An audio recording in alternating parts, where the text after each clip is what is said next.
I'm Chris. And I'm Chris. And this is Mike Fight. Let's get it on. Episode 21, Dr. Fauci's back in business. Chris, what do we got for Dr. Fauci? Because we know we love Dr. Fauci over here on Mike Fight. Oh, we love us some Fauci-ness. How many people are actually challenging Dr. Fauci nowadays? Well, it depends on what we're actually talking about, right? What type of challenges here? So, if we're talking about like in Congress, I think there may be maybe two people, right? Two people, perhaps. I know of only just one that made the news, right? We all know who that is. Mr. Rand Paul again. Ooh, the Dr. Paul. So he went off on Fauci, not once but twice. Right. And the second time was a little bit more interesting because it wasn't like the whole virtue signaling type of deal, like your everything that comes out of your mouth is like a lie and all that other crap. No, the second time was a little bit more interesting. Chris, why don't you hit us up with what was going on that second round? Well, this time around, Rand Paul was going after him because of recent developments where they're finding out that our government may or may not have been funding this research into the coronavirus that we're now been dealing with for, 13 months now, 14 months? Back in March, right? So we're looking at 15 months, almost 16 months. Right. And if you go back to the origins of it, you're talking even longer than that. When it was spreading in China, they're saying even probably back in September of 2019. Yeah, I was going to say like October of 2019. Yeah, so this one was more of a direct hit at him in terms of him being involved in as the director of the NIH, which is funded by the federal government, and what the NIH was doing over in Wuhan. So apparently the NIH was funding a group, the NIH and the NIAID, which is what he was Fauci was the director of the NIAID, which is the National Institute of Allergies and Infectious Diseases. And a buddy of his, Francis Collins, was the director of NIH. Apparently they were funding a group called the Eco Alliance, who was giving money to another doctor, Barrick, who's working with a doctor in China, Shi Zhengli, who is a doctor in a researcher in the Wuhan lab, where they were doing these gain-of-function experiments with coronaviruses. Now, why is that a big deal? Because many scientists and doctors feel that this virus escaped from the lab in Wuhan. And they've been trying so hard to discredit that story and claim that it was a naturally occurring virus that came from some random bat in a wet market. It was a bat that happened to be next to the Wuhan lab, coincidentally. So a story that I heard was that it was a bat that was infected with the coronavirus that infected an animal called a pangolin. Okay, a pangolin. Which is the first time I'm hearing ever existed. All right. I have no idea what the hell a pangolin is. I think it's a penguin. Yeah, right. It's a panda and a penguin had a pangolin. Right. They were created in the Wuhan lab by Dr. Fauci. So, anyway, it was a bat that infected a pangolin, which, if you look it up, is some type of scaly anteater. Okay? So, a bat got together with an anteater, a scaly anteater, and within that anteater, who was also affected with a variant of the coronavirus, those two viruses got together and had themselves a good time with some tequila, and just like that, boom, we've got ourselves COVID-19. Yeah, which, not being a scientist or a doctor, still, I mean, from a nonpartisan perspective, is such a far-fetched story. You want to tell me that this anteater, of the millions of anteaters in the world, this one in particular in China happened to be carrying a variant of COVID-19, and this random bat that, by the way, I believe the closest nest, whatever the hell you call a group of bats, that was closest to the Wuhan lab was 500 miles away. Oh, yeah. Okay? Oh, yeah. So you're telling me that a random bat happened to fly 500 miles and find this random anteater chilling in the desert or wherever. Wherever this is eating pangolin. ants. Pangolin. And said, you know what? I'm going to bite that motherfucker. I'm going to bite him. I'm going to go through He's his gonna like it. skin. Yeah.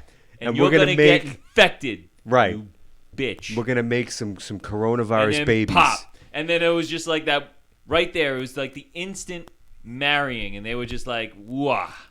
And they're over in Wuhan. And then somehow, I don't know, because again, you got to go with the wet market, right? Because it was all about the wet market at that point. So maybe it's near the wet market that someone wound up killing this pangolin and then ate it at the wet market. I don't know. But all I'm saying is this. Now, is it possible that that story is true? Well, I'll say this. The events of it happening, that two viruses of similar in nature combining to create another virus, that does happen. There is scientific evidence to support that. But the other aspect of the bat flying 500 miles, finding this one special pangolin, scaly skin anteater, and saying, I'm going to bite this bite this guy. And then somehow this thing ending up in a wet market in China, and then now the entire world is shut down for 15 months. That whole aspect of it seems a little far-fetched for me. Yeah. I mean, there are instances where people get infected from eating certain meats, right? Oh, so yeah. if you eat raw poultry, right, you can get what? Salmonella?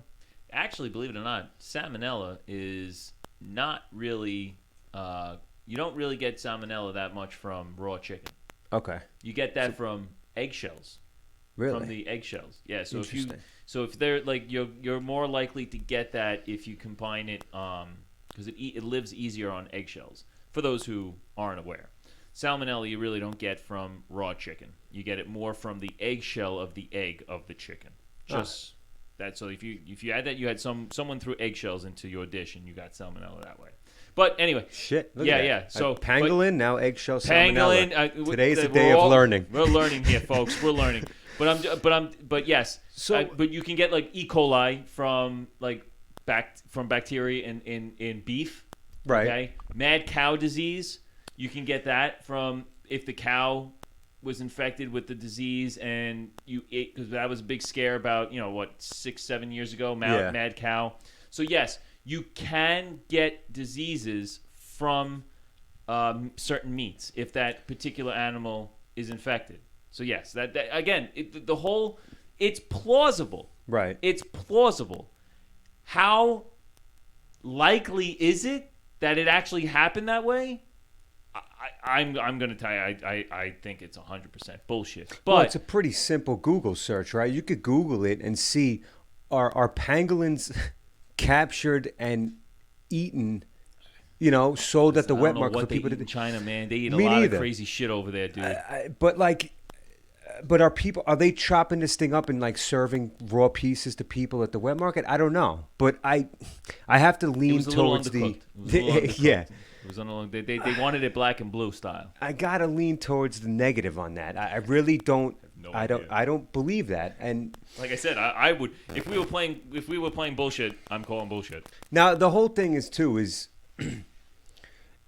Dr. Redfield, who was the CDC director, he was interviewed, and by CNN, surprisingly, they actually had a moment of actual journalism for once, where he stated that viruses that are animal born, when they transfer to humans, it takes a long time for that virus to adapt and figure out how to infect that human, because we're not made up the same. We got different DNA, different things going on inside our bodies. It takes a while for the virus to figure it out. And how quickly this virus was able to jump from animal to human and just start infecting the world and killing everybody at the rate that it did leads him to believe that it was very highly unlikely that it was animal made, and he believes that it was created in a lab using this the research. The hell was it called? Wuhan, or whatever. Gain of function research. Oh, the gain of function, that thing. The gain of function this research. goes back to now Fauci, right? Because this good old Fauci over there. We have never, ever funded, he claims. We've never funded nothing. No. Gain of function.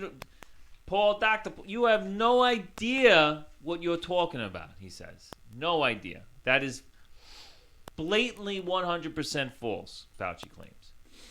Now, you went on what site? USAspending.gov. USspending.gov. Which is a government website. Government Hence website. the .gov. That shows that although it ain't maybe like direct funding to this one institution over at the Wuhan lab, but through various loopholes and shortcuts and around the corner, down the block type of thing, money from the United States dating back to 2014 Yes. is being funneled and given to the tune of what? 300 million? 3.7 million. Oh, 3.7 million. So not 300 million, 3.7 million. So almost $4 million, I'm assuming, per year? No, it was total for the whole research. study. Okay, so $4 million total has been given. Now, over in China, $4 million, I'm sure, is like $8 zillion or something. I don't know. But anyway, $4 million that goes to this gain of function research. Right. All right?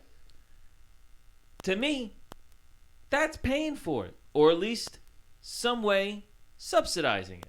Yeah. So to say that it is a blatant lie is a blatant lie. Exactly. Well, he's a politician now. Fauci's not a doctor anymore. Oh. He's a politician. He spent his last year learning how to be a politician, learning how to speak like a politician. So when they ask him, "Are you comfortable with funding, or do you support funding gain of function research at the Wuhan lab?" He says, "Absolutely not. We never did that. I never did that. I was never involved in that." But that's like saying, I want to pay this guy to do something for me, but rather than me giving him the money, I'm going to give the money to a friend of mine over here who's going to give the money to that guy who's going to hand the money ultimately to the guy who's going to get me what I want. And then saying, I have no idea. I didn't give the money to him. I gave it to this guy. And that's how most government grants work. When you don't want it to be directly tied to you, you give it to another guy who gives it to another guy who gives it to another guy. I know this guy. I know that guy. That's how this shit works. And that money was given to the NIAID, which is the institute that Fauci was the director of at the time, who in turn was funding another group called Eco Alliance. They're the ones who were giving the money to the Wuhan lab to do this gain of function research. And of course, because everybody likes to have a short-term memory, there's this guy who's Peter Dasnak, who bragged in an interview in December 2019 about how easy it was to manipulate coronaviruses. And he was talking about the gain of function research that they were involved in, bragging about it. And then, of course, the shit escapes. It starts infecting the world. It turns into a huge pandemic. And who do they use to parade around on every news station that he could find a microphone of to claim that the idea that this thing escaped from a lab was baloney? This guy. That guy over there. This guy. The same guy who in December 2019, before it hit the United States, had no problem bragging about how easy it was to manipulate coronaviruses and basically giving an update on the gain of function research that they were doing. Right. And he turns around and says that it's full of, they're full of baloney. It just, that whole thing you just reminded me of, I'm going to tell this guy to go do this thing and that guy to go do this thing just to get the thing done that I want. We're going to come back to that because I have a feeling that when Joe Biden was asked whether he knew that our good old buddy Mayor Rudy Giuliani was getting raided, and that if he knew anything about that raid, good old Sleepy Joe said, I was asleep. Yeah. I didn't know nothing. I wasn't aware of anything. Yeah. Let's just... It seems to be the theme, right? Every time they get caught doing something, it's always, I had no idea. No one told me. I had no idea. Yeah. I mean, listen, this story goes, it's deep. There's a guy that wrote an article about it. Not an article. It was actually a scientific paper about it. And his name was Nicholas Wade. And if you research on a site Medium, he has this whole scientific paper about how this virus was basically created, funded, how it's basically evidence, as much evidence as you need short of an admission of the crime, of how this all happened. It's a very long article, but it's very good. It's very worth your time. Well, let's put it this way. I don't have to go any further than just kind of looking at certain chain of events that happened. Let's look at things in an objective sense here. The virus comes out, right? And it's now affecting a whole bunch of people and everyone's, expiring and all this other crap. But then look at the flip side. We now have a vaccine that's 3 vaccines that are all very successful, right? Mm-hmm. We are now starting, as of yesterday, the CDC, or as of today, the CDC has updated their guidelines for those who are fully vaccinated, can no longer have to wear their masks while indoors with other fully vaccinated people. So now we're quote unquote we're turning the corner here, right? How quickly did those vaccines come out? Took 9 months. Yeah. And how long does it take for a vaccine normally? We're talking about 3 freaking years, 3 to 5 years. Right. Okay? Right. Now, how is that possible? For as much as those people who hate Trump, and for as much as he loves to boast, he goes, I was able to get it done. I pushed the FDA real hard. Listen, that all may... It goes so far. It does. It only goes so far. The real reason why we were able to get a vaccine, these drug companies were able to get a vaccine done, is because they have the DNA, essentially, of this coronavirus. Okay? They have it. And they have again, it's number 19 for a reason. Let's not forget, not too far back, we had the avian flu back in Obama's era. The avian flu is a coronavirus. Mm-hmm. Okay? It's a variant of SARS, right? So that's basically where it comes from. SARS, avian flu, coronavirus. It's the same basis. So they had the basic function of this thing in research, in laboratories. Right. For what reason, you might ask? For exactly this reason, that they can take the base of it, start replicating it, and throwing different functions to try to find a vaccine or a cure for situations such as this. Yeah. That is right there. You don't have to tell me any more of whether this thing was manufactured or not. But the problem is that research is banned. It is banned. But when they banned it, they wrote an exception to the rule that said that if it was used for an urgency of public health, that they would be allowed to carry out this type of research and experimentation. The creation of it. Right. Yes, but not the housing or the basis of cataloging these viruses. Right. But I mean, that's the reason why this thing was created. How it was created was because they used a loophole to be able to do the gain of function research. But also, they said that the lab had a level 2 safety rating, which, according to whatever organization that does these ratings on medical facilities, says is equivalent to a dentist's office in this country. Oh, that's good. So if you're working on viruses that are that potent, that strong, in a lab like that, Wuhan. and that is your safety rating, you'd think maybe they would have bumped up the precautions a little bit. And the fact that they said that Dr. Redfield, again, in the same interview, said that it's not uncommon for the medical professionals that work in these labs to be infected by the viruses that they're working on. The whole thing is that there should be safety protocols in place that safeguard against it getting out to the public. And when you have a lab that deals with infectious diseases like that has the same safety rating as a guy who cleans your teeth, that's a problem. Show me those pearly whites. Show me them pearly whites there, Chris. Come on now. Come on now. You're talking too much crazy common sense. And why does it matter? Because it matters where this shit comes from. And if we had something to do with it, then it's something that we should know and that we should be told. And the fact that they keep lying about it and we're still believing these people and treating them like they're the gods up on the podium, that needs to end. That needs to end, plain and simple. They're no longer looking out for our best interest. They're looking out to cover their own asses and to keep as much of the power that they already acquired as they can. That's simply all that's going on right now. And Dr. Fauci, they interviewed him after he got this whole this questioning on the Hill. And he's like, I don't understand what Rand Paul's problem is.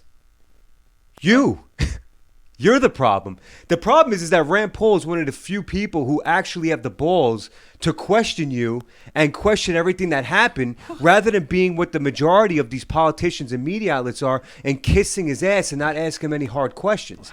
That's the problem. But I don't get it, though. I don't understand where he's coming from. Why doesn't he like me? That's his main concern. Why doesn't he like me? Doesn't he know that I'm Dr. Fauci? I'm the guy. I'm Dr. Fauci. Doesn't he understand this? He's talking out of his mind. He doesn't know what he's talking about. I'm Dr. Fauci. Yeah. He doesn't know. I deal with this stuff every day. I have. This is my whole career, infectious disease.